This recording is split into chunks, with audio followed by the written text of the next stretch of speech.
Assalamualaikum, halo kawan-kawan. Dalam video kali ini, saya akan membahas beberapa soal yang sering muncul pada tes CPNS di tahun sebelumnya. Untuk itu, kalian bisa simak soal dan pembahasan dalam video ini. Semoga kalian bisa memahaminya. Saya akan memberikan waktu 3 detik untuk kalian bisa menjawabnya. Sebelum jawaban yang benar akan saya berikan. Tetapi sebelum kita mulai, saya akan memberitahu kalian informasi tentang tryout CPNS. Kalian bisa bergabung menjadi member kami di CPNS Online. Di CPNS Online ini, terdapat ribuan soal-soal prediksi yang kami berikan dan tiap minggunya akan mengadakan tryout untuk kalian bisa latihan mengisi soal-soal. Agar tidak canggung nantinya dalam mengerjakan soal-soal pada hari H tes CPNS.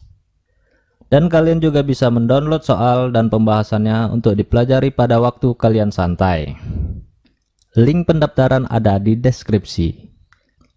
Harga pendaftaran 140.000. Kalian cuma sekali daftar untuk selamanya, dan kalau kalian yang sudah mendaftar di CPNS tahun sebelumnya, tidak perlu mendaftar lagi. Buruan segera bergabung menjadi member kami. Oke, langsung saja kita mulai latihan soalnya. Nomor 1. Latar belakang diterapkannya tanam paksa di Indonesia oleh Pandebutz adalah untuk A. Menghentikan krisis ekonomi. B. Mengenal jenis tanaman baru. C. Meningkatkan hasil pertanian. D. Mengisi kas negara yang kosong. Jawabannya adalah D. Mengisi kas negara yang kosong. Sekitar tahun 1980, negeri Belanda menghadapi keadaan ekonomi yang sangat buruk, disebabkan terjadinya pemberontakan dari Belgia dan akibat perang di Diponegoro yang memakan banyak biaya. Untuk menyelamatkan negara dari kehancuran, Raja William mengangkat Pandebutz menjadi gubernur jenderal di Indonesia untuk bertugas mengisi kekosongan kas negara. Soal nomor 2. Pada awal pemerintahan Orde Baru, perekonomian dan keuangan Indonesia sangat buruk. Untuk itu, diadakan pertemuan antar negara-negara kreditor di Tokyo pada tanggal 19 sampai 20 September 1966.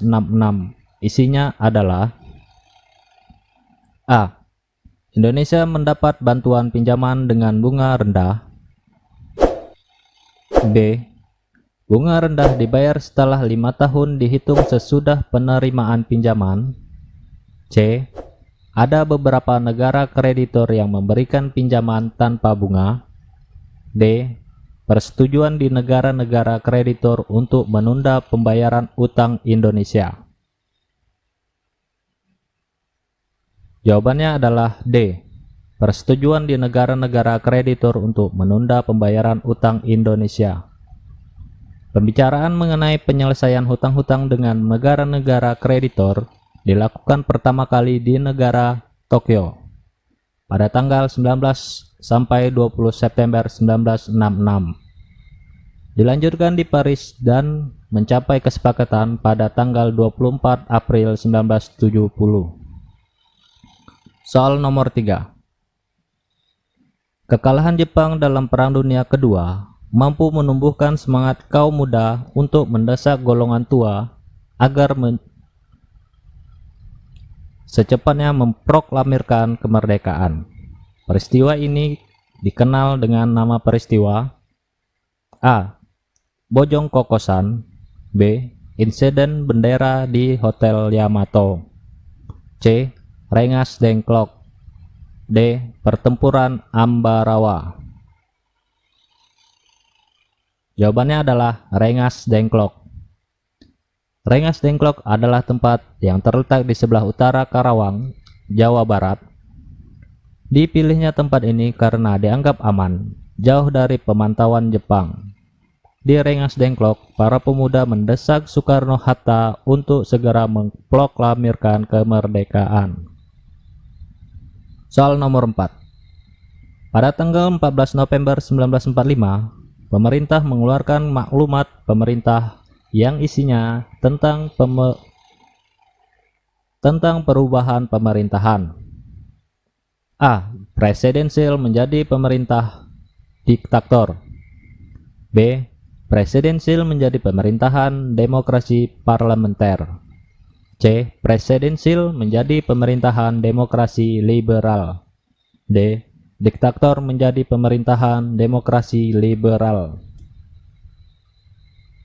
Jawabannya adalah B.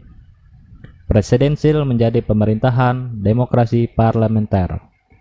Menghindari adanya anggapan bahwa pemerintahan Indonesia bersifat diktator dan dalam rangka memperoleh pengakuan kedaulatan, maka pemerintah mengeluarkan maklumat tanggal 14 November 1945 yang mengubah sistem pemerintahan presidensial menjadi parlementer. Soal nomor 5. Tahun 1930, dibentuk organisasi yang menjadi wadah bagi peleburan seluruh organisasi pemuda di Indonesia yang bernama A. Perhimpunan Indonesia, B. Indonesia Muda, C. Penghimpunan Pemuda Indonesia, D. Yogyakarta. Jawabannya adalah B. Indonesia Muda. Indonesia Muda adalah nama organisasi baru yang lahir sebagai salah satu keputusan Kongres Pemuda Indonesia yang kedua di Jakarta pada tanggal 28 Oktober 1928. Peluburan organisasi pemuda Indonesia ini menandai bahwa alam politik Indonesia telah dipenuhi oleh jiwa persatuan dan kesatuan. Soal nomor 6. Bangsa Indonesia pada hakikatnya selalu bertakwa terhadap Tuhan Yang Maha Esa, atau khalayak merupakan A. Animisme, B. Dinamisme, C. Monoteisme, D. Politeisme. Jawabannya adalah C. Monoteisme. Bahwa monoteisme merupakan percaya atau mengakui pada satu Tuhan Yang Maha Esa.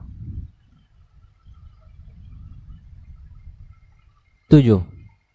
Segala keputusan MPR yang mengikat seluruh rakyat Indonesia termasuk di dalamnya adalah anggota MPR adalah A. Keputusan MPR, B. Ketetapan MPR, C. Kebijakan MPR, D. Putusan MPR. Jawabannya adalah B. Ketetapan MPR. Karena ketetapan MPR mengikat baik keluar maupun mengikat ke dalam, artinya termasuk anggota MPR sendiri. Nomor 8. Menurut pasal UUD 1945 dinyatakan sebelum presiden dan wakil presiden bersumpah menurut agama atau berjanji dengan sesungguh-sungguhnya di hadapan A. MPR atau DPR, B. DPR dan DPD, C. DPD dan MPR, D. Mahkamah Agung dan Jaksa Agung. Jawabannya adalah A. MPR atau DPR. Karena menurut pasal 9 UUD 1945 dinyatakan sebelum presiden dan wakil presiden bersumpah menurut agama atau berjanji dengan sungguh-sungguh di hadapan MPR. Nomor 9. Pernyataan berikut adalah merupakan syarat-syarat pembentukan suatu daerah otonom kecuali A. Potensi daerah, B. Kemampuan ekonomi, C. Luas daerah, D. Dinamika masyarakat. Jawabannya adalah D. Dinamika masyarakat. Dinamika masyarakat bukan merupakan salah satu syarat-syarat pembentukan suatu daerah otonom. Soal nomor 10. Menurut UUD 1945 yang diamandemen, komposisi keanggotaan MPR terdiri dari A. DPR utusan golongan dan utusan daerah, B. DPR utusan golongan dan unsur TNI, C. DPD dan seluruh anggota DPR, D. DPD dan seluruh anggota BPK? Jawabannya adalah C. DPD dan seluruh anggota DPR. Anggota MPR terdiri dari dua kamar, yaitu DPR dan DPD. Itulah beberapa soal dan jawaban yang saya sampaikan. Untuk latihan soal lainnya, akan kita lanjutkan di video selanjutnya. Atau, kalian yang sudah bergabung dengan member kami bisa melihat di website kami untuk melihat soal prediksi terupdate selanjutnya. Dan kalian bisa menulis di kolom komentar untuk pembahasan soal apalagi yang kita bahas. Terima kasih sudah menonton. Kalau kalian suka dengan video ini, kalian bisa like, subscribe, dan bunyikan loncengnya untuk mengetahui lebih awal video yang kita upload selanjutnya. Saya akhiri, wassalamualaikum warahmatullahi wabarakatuh.